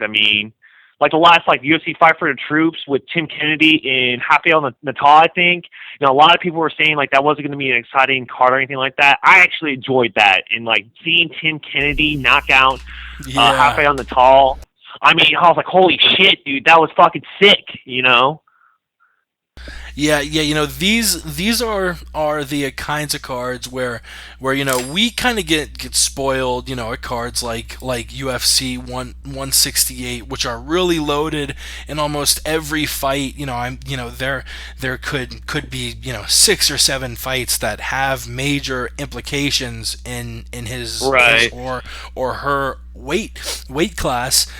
This you're not going to see as much as that, but if you're really a fight fan and want to see some good stylistic matches, you have Yuri Alcantara fighting in the bantamweight division against Wilson Reis, which his last fight was against Uriah Faber. He is going to be a bantamweight to keep your eye on. He used to fight at welterweight just in 2010. He's moved down and is now fighting at 135, and he is going to be a beast. He's going to beat a lot of people at bantamweight. Sick drop right there. Yeah, he's gonna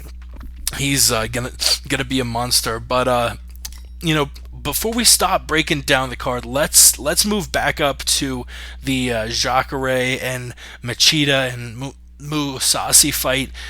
As far as the middleweight title goes, you have Silva, who broke his leg at UFC 168. He's probably going to be out. That was pretty brutal. That was a gnarly leg break right there. Actually, that really bummed me out. But that'll probably keep him on the sideline until late 2014, early 2015. He's not going to be fighting for the title for a while. For a good minute. And the top 2 guys in Belfort and Weidman are going to fight in May at UFC 173. The winners, there's no clear-cut guy who's going to take on the winner of Weidman versus Belfort. As far as things play out, there's 2 scenarios here, Jacare will probably win, and we'll just count on that for the point of discussion. Yeah, exactly. If Lyoto wins, does Lyoto get a title shot? Does he get a fight against Jacare next? If Mousasi wins, is he thrown, just vaulted up as, him and Jacare? Does he throw a wrench in the plans, basically? Yeah, right. What do you think happens if Lyoto wins? If Gegard wins? I mean, personally, I think if Gegard. Yeah. Go on. I was gonna say if Lyoto wins, I mean we'll say the winner of Weidman and Belfort is fine and can fight, say, fall or late 2014. Right. I mean, if Lyoto wins, I think he gets the next shot. But if Gegard wins, I think Jacare gets the next shot. No way. No, I think it like this. I mean, if Jacare wins, yeah, obviously and whatnot. I think it like this. I mean, if Leo wins, he's going to get that title shot against. I personally think Chris Weidman's going to win that fight against Vitor Belfort because he's not going to get the TRT exemption for the Nevada State Athletic Commission. Personally, but if Lyoto wins, definitely he's going to get that next title shot. But I think if Gegard wins, he decisively beats Leo Machida, he's going to get that title shot. Or if anything, if Gegard wins, not decisively, but he outstruck Lyoto or took him down and whatnot and just grinding him out for a unanimous decision, which he would win. I see Jacare and Gegard for the number one contender shot personally. But if Gegard wins decisively, you still with us there? It sounds like Davey cut out. Dave, are you with us? Yeah. Hey, you there? Yeah. You cut out if Gegard wins decisively, and then we had static. Okay. No, if Gegard wins decisively, he's going to get that title shot. But if he just wins by, I don't know, a unanimous decision, he was just trying to outpoint Lyoto, then it's going to be Jacare against Gegard. Matching Jacare up against either guy, Jacare versus Lyoto, Jacare versus Gegard, who do you think wins those fights? Oof. I'm putting you on the spot here. Machida, yeah, no. If Machida fights Jacare, I say Machida. Yes, Jacare's jiu-jitsu is awesome and his stand-up is explosive, but stylistically, I think Leo can counter-strike Jacare to where he would outpoint him or knock him out. Or just pretty much knock him down and go for a sub like he did against Sokachu back in the day. Yeah. Gegard against Jacare. Now, for any hardcore MMA fan, that's a rematch, and I would love to see that again. Only if Gegard wins just decisively. Well, only if he just wins just by points, basically. But if it was decisively, I say Gegard would, get the title shot against Chris Weidman. But going back to what you're saying, though, Jacare against the Dreamcatcher, who wins that fight? That's a hard one. I would have to go. Yeah, the rematch. I would have to go unanimous decision, Gegard. Yeah, I mean, Gegard it's going to be really interesting to see him take on top-level UFC fighters. We've seen him fight once in the UFC, and it was against a not-so-equipped Ilir Latifi. Gegard is going to make some waves. I mean, and the scary thing is, a lot of his fights in Asia, he wasn't even really training for. He would spar kickboxing and get really good at technical kickboxing. Obviously, he's a black belt in judo, but I heard him, I think, on the MMA Hour back in 2012 when I was living in Chicago. I don't know why it's such a poignant memory, but I remember I was at a laundromat listening to this episode, and Gegard's talking about how, prepping for Gustafsson, it was really the first time he had an intense training camp where he's he had working a full out fight cardio. camp basically. Yeah. So I remember listening to that actually. Yeah, I don't know why it stands out for both of us, but yeah, Gegard is not to be slept on, ladies and gentlemen. Enjoy No. the card on Saturday. You have any other thoughts on Saturday's card? None of that, man. I'm excited for the main card actually in the co-main event. I mean the other fighters, like I said before, Rodrigo Dam. I mean, I can't wait for that fight. Eric Silva obviously is going to be a draw. Charles Oliveira.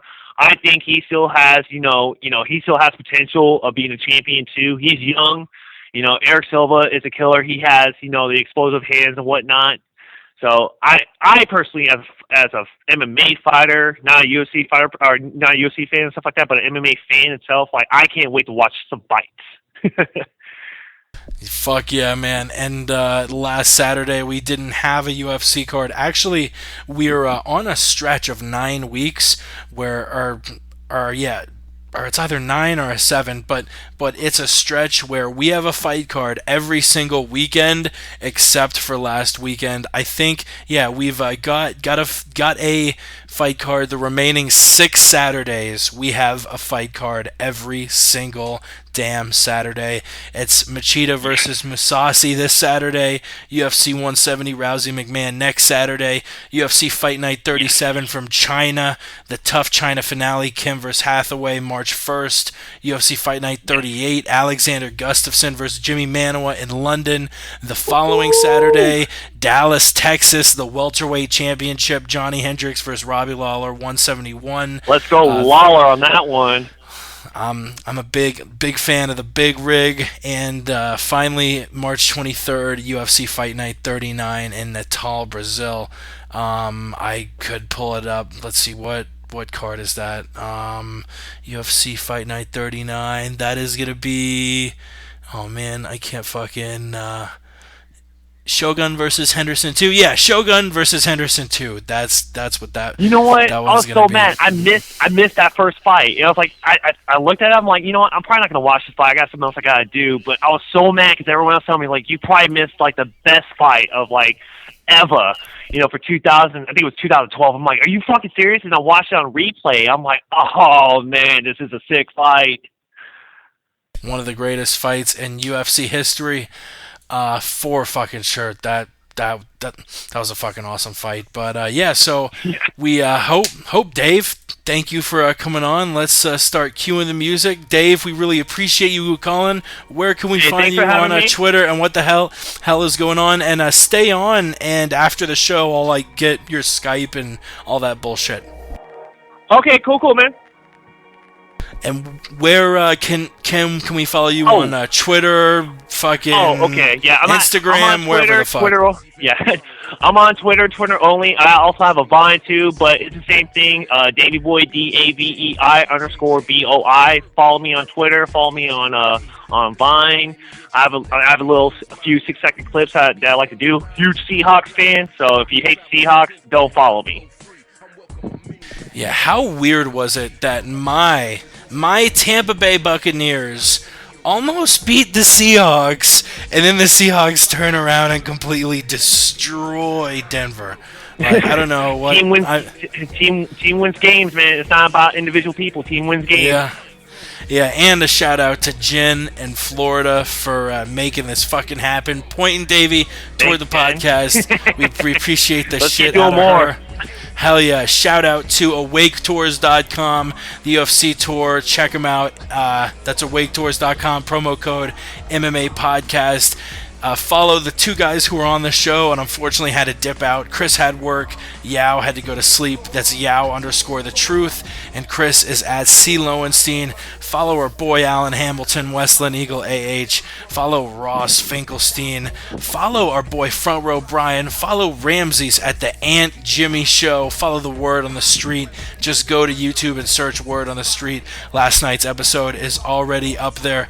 We appreciate the shit out of everyone. Follow MMA Mental. Ray over in the UK doing big things. Follow Sweet Pappy Jones and DJ Jeans. I love the shit out of them. Listen to the MMA Roundtable we do every couple weeks. We appreciate the shit out of everyone listening. We got big things planned in the future. Next week, we got Bubba McDaniel on. We plan on having Hector Lombard on. We're going to aim and have John Hackelman and John Hackelman Jr. on. Aiming to have Eddie Bravo on again. We had him early on in the show's history. And none of this I want to be on that one for Eddie Bravo. Fuck yeah, dude. Fuck yeah, man. Fuck yeah. Light a couple up. But none of this would happen if it wasn't for the overwhelming positive support we get from everybody. We appreciate the shit out of all of you. We'll see you next week. Until then, we gone. And stay true to the craft, spark trees to relax. Old school miracle lace in the track. And I'm working the angles on me sharp and precise, man. Back in the day when I was learning to rock.